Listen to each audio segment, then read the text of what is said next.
The gate agent had already scanned my boarding pass. I remember the sound it made. That soft, final beep, the kind that tells you there's no turning back. I had one foot on the jet bridge when she touched my arm. She was young, maybe 26, with a name tag that said Priya and hands that were shaking so slightly I almost didn't notice. Almost. "Pretend you're sick," she whispered. "Get off right now," I laughed. I actually laughed because it sounded insane, because 300 people were pushing past us with rolling suitcases and cranky toddlers, and the whole ordinary chaos of a Tuesday morning flight. And this stranger in a navy blue uniform was telling me my life depended on faking a stomach bug. "Excuse me? I can't explain here." Her eyes flicked over my shoulder toward the cockpit door at the end of the bridge, then back to me. And in that half second, I understood something was genuinely wrong. Because flight attendants don't get nervous over nothing. They're trained not to. Fear is not part of the uniform. But hers was there, sitting right under the surface like a bruise you could see through skin. I want you to understand who I was in that moment, because it matters for everything that came after. I was 34 years old. I was flying to Denver to start over. New job, new apartment, new city. 6 months after signing divorce papers with a man named Marcus who I had loved since I was 22 and who I had, by the end, learned to fear in small, quiet ways I didn't have words for yet. A raised eyebrow, a too long silence, the particular stillness of a room right before he decided to be angry. I told myself I was leaving for the job. That was the story I told everyone, including myself. So when this stranger grabbed my wrist on a jet bridge and told me to fake sick, my first thought, my honest, exhausted 34-year-old thought was, of course, something else is wrong. Why would today be any different? "I need a reason," I said. My voice came out steadier than I felt. "You can't just, there isn't time." She glanced at her watch, and I swear her hand trembled harder.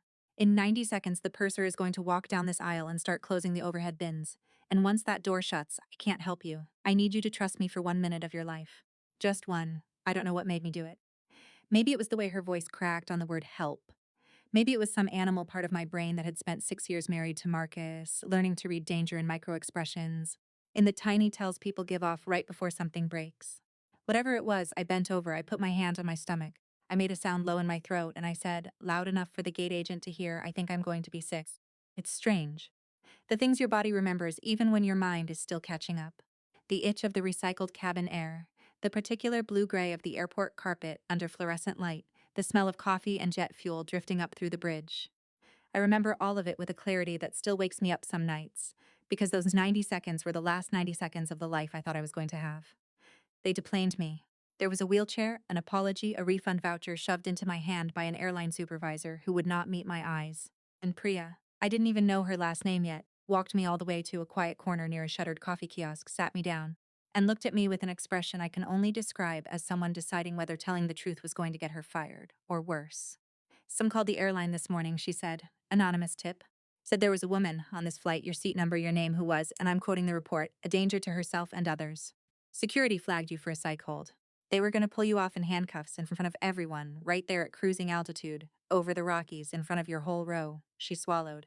"I've seen it happen twice before.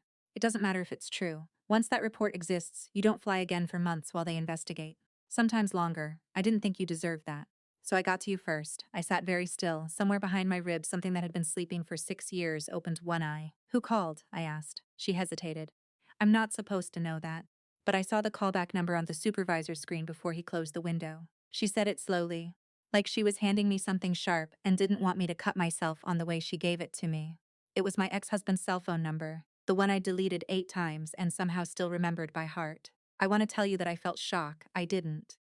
What I felt was something closer to recognition, like watching the last piece of a puzzle slide into a picture you'd been afraid to finish. Because 2 days earlier, Marcus had called me, calm as still water, and said, "You know you can't just disappear from me, right? Not after everything I gave you." And I had laughed it off the way I'd laughed off 100 things like it, because that's what you learn to do, isn't it? You learn to shrink the threat down to a size you can carry, because carrying the real size would break you. But this wasn't a raised eyebrow. This wasn't a long silence in a kitchen. This was my ex-husband 3 states away, picking up a phone and trying to have me detained by federal air marshals over the Rocky Mountains in front of strangers for the crime of building a life without him in it. I sat in that airport for 4 hours. I didn't cry. I want you to notice that because it's the first thing that changed in me that day. I didn't cry, not once.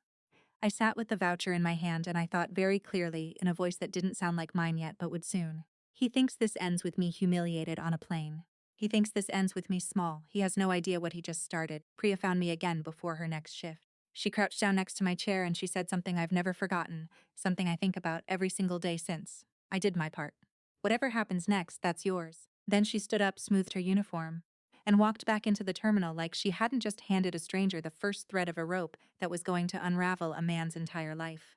I didn't fly to Denver that day. I drove instead. 11 hours alone through 3 states with nothing but the hum of the highway and my own thoughts for company, and somewhere around hour 6, in the dark with the radio off, I stopped thinking about how to survive Marcus. I started thinking about how to end him. Because here's the thing nobody tells you about a man like that, a man who smiles at dinner parties, who colleagues call a real gentleman, who has never once raised his hand to you but has spent 6 years teaching you exactly how small a person can be made to feel with nothing but silence and timing and control. Here's the thing nobody tells you. Men like that always believe the story ends when they decide it ends. They never imagine the woman on the other side of the door quietly building a case. And I had 6 years of material. I had text messages he thought I'd deleted. I had a joint bank account he thought he'd emptied cleanly. I had a name, a woman named Elise's, a coworker of his I'd suspected for over a year and never had the stomach to confirm. And now, sitting in a truck stop parking lot at 2 in the morning with my hands still shaking on the wheel, I had something else. I had proof, buried in an airline supervisor's callback log, that my ex-husband had committed a federal crime, falsely reporting a threat to aviation security, in an attempt to control me one last time. I pulled out my phone. My hands weren't shaking anymore, and that's when I saw it. A text from a number I didn't recognize, sent 9 minutes earlier, that read only, "He knows you got off the plane. He's already changed his story. Move fast." I sat there in the dark, engine ticking as it cooled, staring at those 11 words, and I understood that I wasn't the only one watching Marcus. Someone else had been keeping a file on him far longer than I had, and I was about to find out exactly who, and exactly why, and exactly how far they were willing to help me burn his whole life to the ground. I didn't sleep that night. I sat in that truck stop parking lot until the sky turned the color of a fresh bruise, gray sliding into pink, and I read that text over and over until the words stopped looking like words and started looking like a door swinging open in a house I thought I already knew every room of. "He's already changed his story." I called the number. It rang twice, and a woman answered, and her voice was careful in a way I recognized immediately, because it was the same careful I'd used for 6 years. The voice of someone who has learned to measure every word before it leaves her mouth. "You don't know me," she said, "but I know exactly what he is. My name is Elise. I want you to sit with that for a second the way I had to sit with it, alone in the cold with my heart going so hard I could feel it in my teeth. Is Elise, the coworker. The name I'd suspected for over a year and never had the courage to confirm.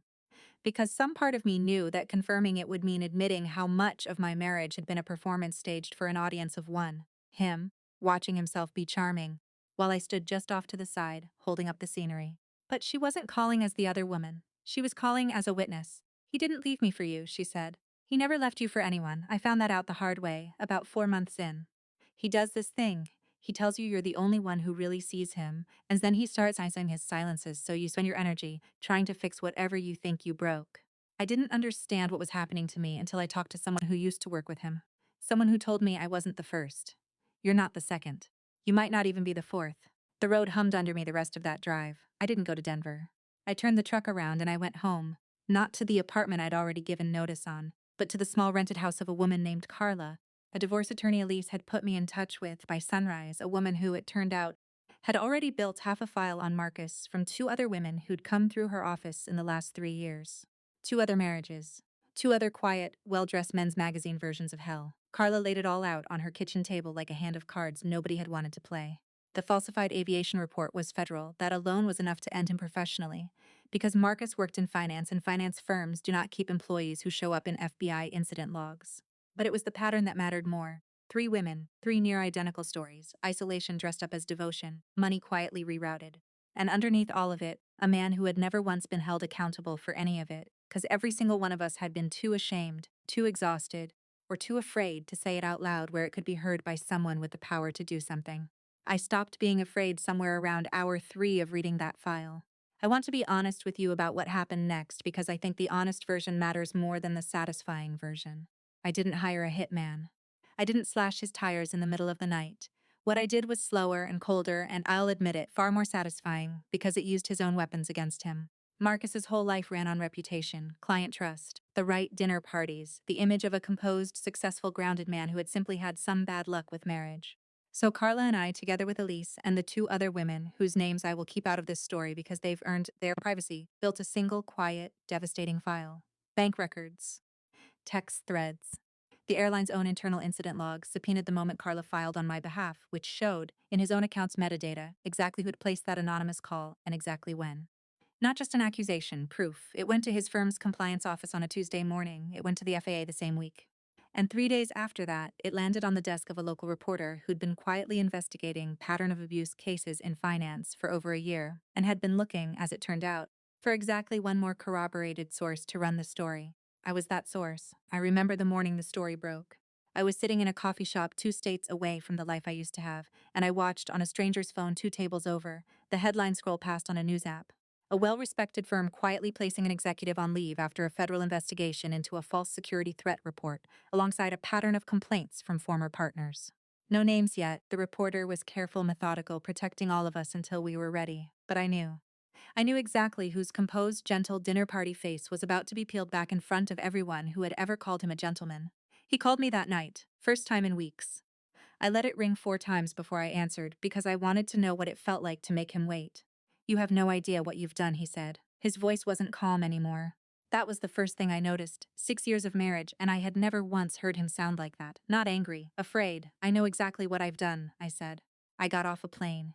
There's a version of this story where I tell you I felt triumphant. I didn't, not fully, because here's the truth nobody tells you about justice. It doesn't undo the years. It doesn't hand you back the version of yourself that existed before you learned to shrink. What it does is smaller and stranger and in its own way bigger. It hands you back your own voice. It lets you stop flinching at the sound of a phone ringing. It lets you sleep through the night without running an inventory of every wrong thing you might have said that day. Marcus lost his job within the month. The federal charge for the false report carried real weight. A felony, not a slap on the wrist, because falsely reporting a security threat to an aircraft is not treated lightly. Not even for men who wear good suits and speak in soft, reasonable voices. Elise moved out of state.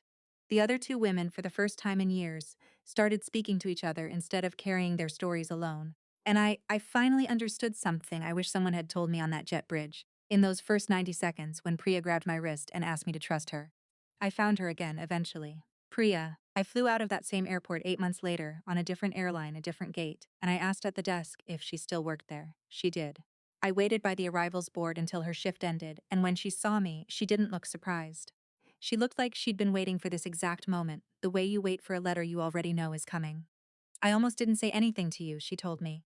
"We're not supposed to. It's not protocol, it's not policy. It could have cost me my job if it had gone wrong. But I've watched people get pulled off flights before over calls like that, and half the time I could just tell. I could tell it wasn't really about a threat at all. It was about someone trying to make sure a woman didn't get to leave." I asked her why she risked it for a stranger. She was quiet for a moment. Then she said, "Because 6 years ago someone did the same thing for me, and nobody ever came back to say thank you." I always wondered if she made it out. I decided I wasn't going to wonder that about you too. I think about that a lot. About how an act of courage doesn't always look like a grand gesture. Sometimes it looks like a whispered warning in a crowded jet bridge, 90 seconds stolen from a schedule. One stranger deciding that a rule was smaller than a person's safety. Priya didn't know my story. She didn't need to. She just recognized the shape of fear on another woman's face, because she'd worn that same shape herself once, and she refused to let it go unanswered a second time. If there's a lesson in all of this, and I've turned it over in my mind more nights than I can count, it isn't really about revenge, even though revenge is the part that feels good to tell. The lesson is quieter than that. It's this: the people who try to control you always believe the story ends the moment they decide it does. They believe silence protects them.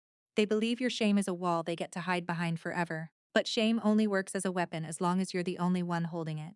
The second you hand it to someone else, a lawyer, a reporter, a stranger on a jet bridge, even just one honest friend who finally hears the whole truth, it stops being a weapon at all. It becomes evidence. I didn't get on that plane to Denver, but I got somewhere better. I got my name back. And somewhere out there, I like to imagine, there's another woman standing at a gate right now, hearing a stranger whisper something that sounds impossible, and deciding the way I did to trust it anyway.